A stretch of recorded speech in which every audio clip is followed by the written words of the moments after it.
Depuis qu'il y a des automobiles au monde, depuis que la passion des chevaux vapeur a remplacé celle des chevaux tout court, on n'avait jamais vu pareille fête.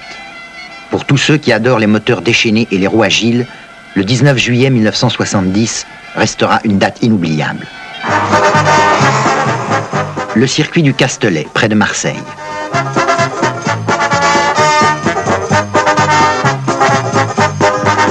Avec ses virages terribles, le Castellet est un régal pour les vrais pilotes. Ce jour-là, l'odeur du ricin chaud a dominé les parfums de Provence et le fracas des échappements a intimidé les cigales. D'où sortent-ils, tous ces gordinistes fervents de la même religion bleue? Hasbrook dans le nord. Villeneuve-Saint-Georges, de Paris quoi. Ville d'Espagne. De Nancy. De Grenoble. Des bons de Marseille. Du Rhône. Paris, Maison Alpha. Montluel. De Hain. De Saint-Étienne, dans la Loire. De Normandie, de Lisieux très exactement. 900 bornes. Le grand sorcier Amédée Gordini parmi ses fidèles. Il y en a qui ont fait 2000 km pour venir. Ils sont partis d'Allemagne pour venir ici. Encore des Gordini qui viennent faire la fête avec leurs sœurs.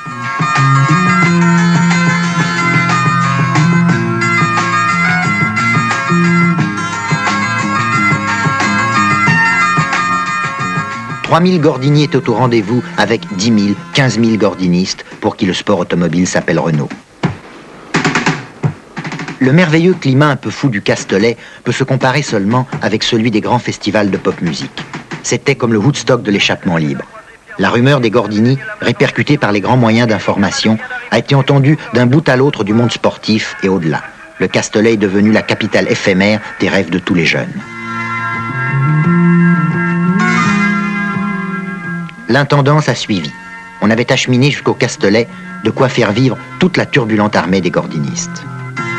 40 mètres de long sur 12 mètres de haut, l'écran Elf a fait revivre en 2 dimensions l'épopée mécanique Renault.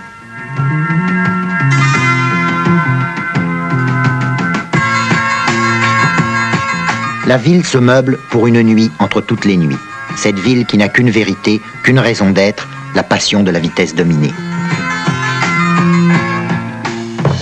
Un dernier polissage sur la piste aux étoiles, tout sera prêt pour le grand cirque des petits monstres.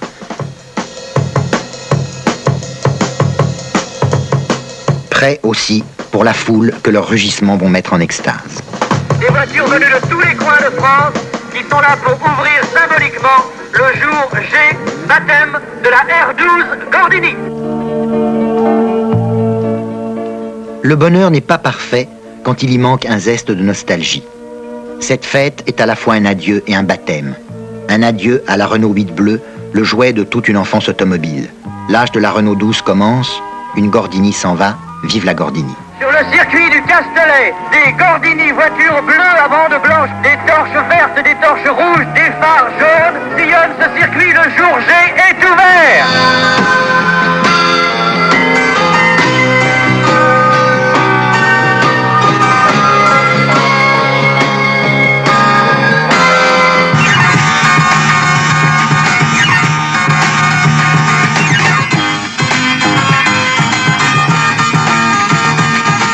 La nuit venue, tout s'est mélangé dans une sorte de danse chaleureuse. L'amour des machines bleues multipliait l'amour des copains, des troupeaux de moutons à la broche, des fûts de vin de Provence, la vitesse et 3000 Gordini. Où était la différence? Amédée Gordini est toujours sur la piste en train de danser, que c'est un honneur. On a besoin, parfois, de devenir un peu fou. Et jamais encore une automobile n'avait à ce point dépassé son métier prosaïque de véhicule pour devenir le symbole éternel de la fête. Insensiblement, au bout de la nuit, la fête s'est prolongée dans le rêve.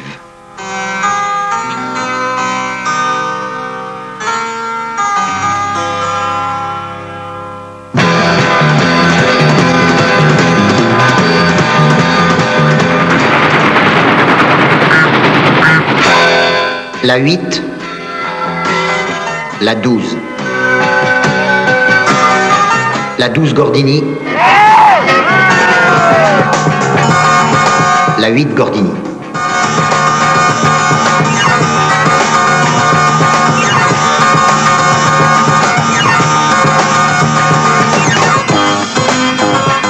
Renault 12. Renault 8. Renault 12 Gordini.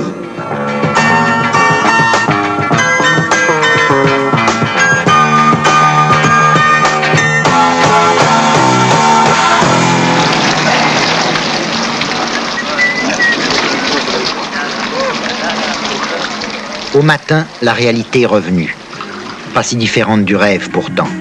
C'est sur une orgie de vitesse que le soleil s'est levé.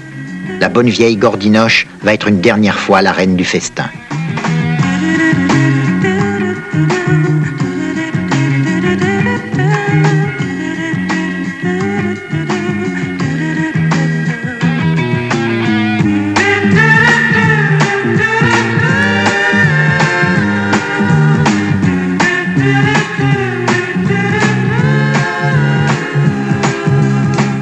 Les totems d'une religion bizarre.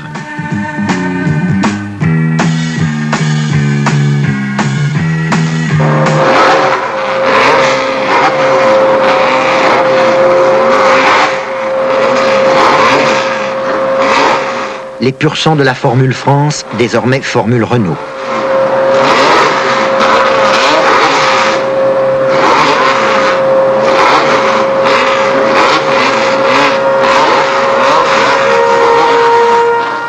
L'armement solennel des chevaliers.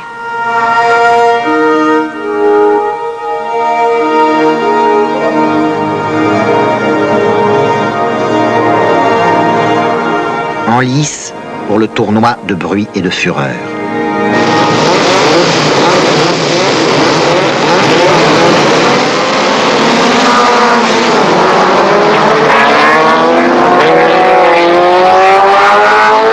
Les mots perdent leur pouvoir. Regardez, écoutez.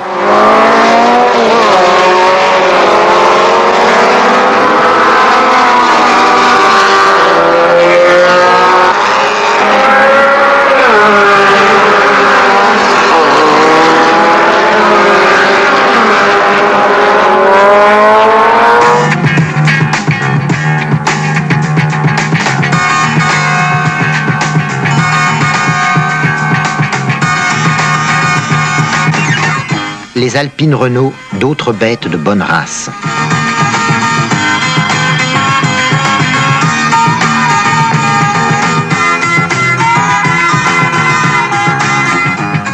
Dans une ambiance pareille, on a envie de lever les yeux au ciel. Et quand il en pleut des anges ultramodernes, c'est tout à fait normal.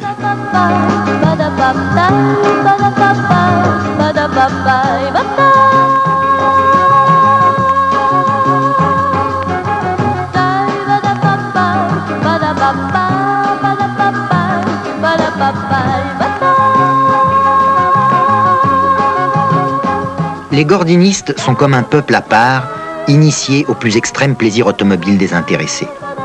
Ils se reconnaissent, ils se saluent d'un coup de phare quand ils se croisent, ils communient dans le même amour.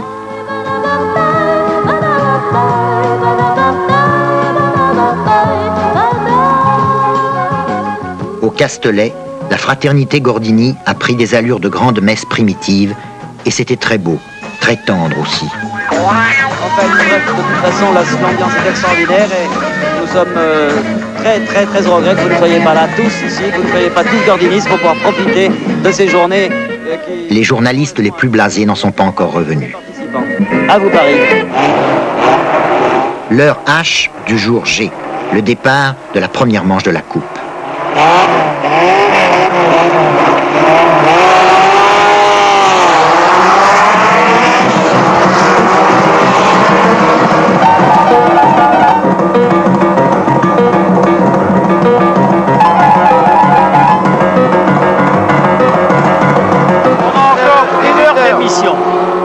On a encore 1 heure d'émission.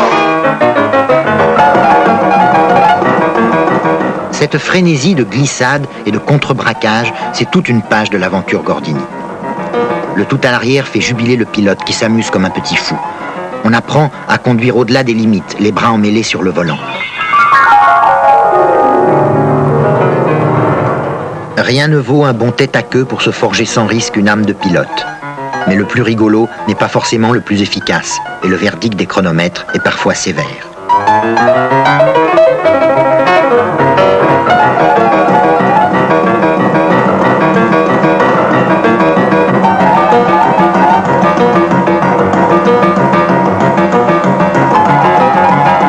Je vous donne la coupe donc, de la Renault 8 Gordini pour cette année, et je vous félicite. Pour le sport automobile français, les jeunes vainqueurs de la Coupe sont une incomparable réserve de champions. Le premier.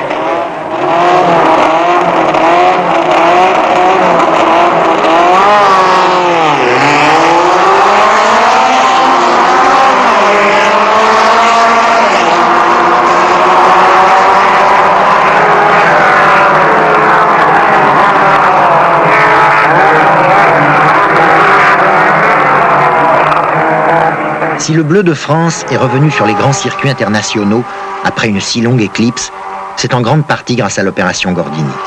La Coupe a rendu aux jeunes Français le goût de l'empoignade mécanique, pas seulement au sommet, mais à la base.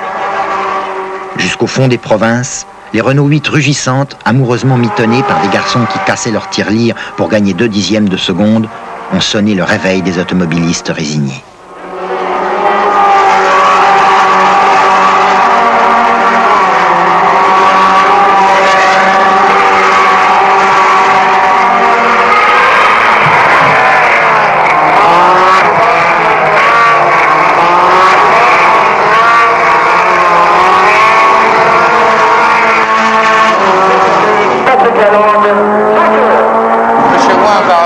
La coupe, monsieur Ouin,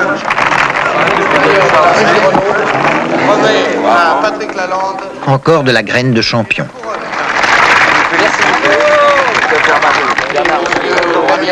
Directeur commercial France de la régie Renault remet à Patrick Lalande la médaille commémorative de la Coupe nationale Renault 8 Gordini. Eh bien, nous avons près de nous maintenant le plus grand ami des gordinistes, Amédée Gordini, et à qui je vous demande de faire une ovation pour ce jour G. Et non seulement une ovation, mais je vais vous demander avec moi le hip-hip hurrah traditionnel. Alors pour Amédée Gordini, hip-hip hip, hip-hip hip, hip-hip hip. Mais les années ont passé. En sport automobile, quand on n'avance pas, on disparaît. La gentille Renault 8 ne suffit plus.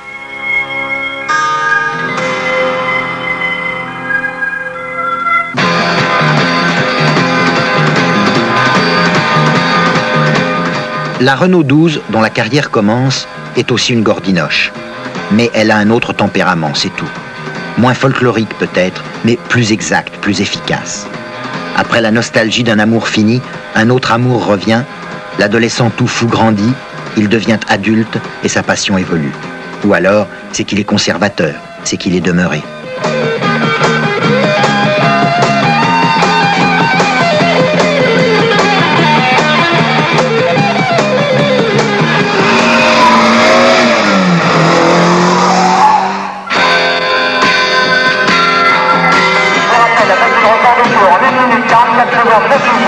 À la moyenne de 112 km 007. Rodriguez, François Sever, Oscar Renault et Jean-Pierre Beltoise. À France Inter.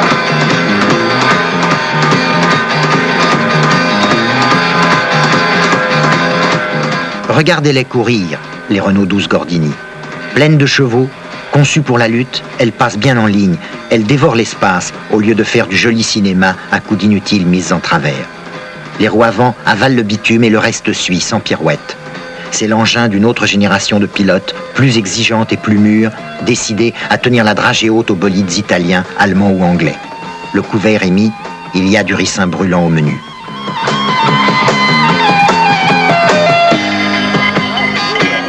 J'ai attendu, au premier tour, j'ai dit, il n'y a plus personne. T'as vu la mienne?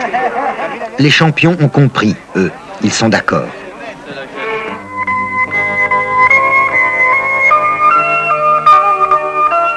Le 19 juillet 1970, la Renault 12 Gordini a été mise sur orbite. Elle va tourner longtemps, très vite, sur les pistes et dans toutes les étapes spéciales des rallyes héroïques.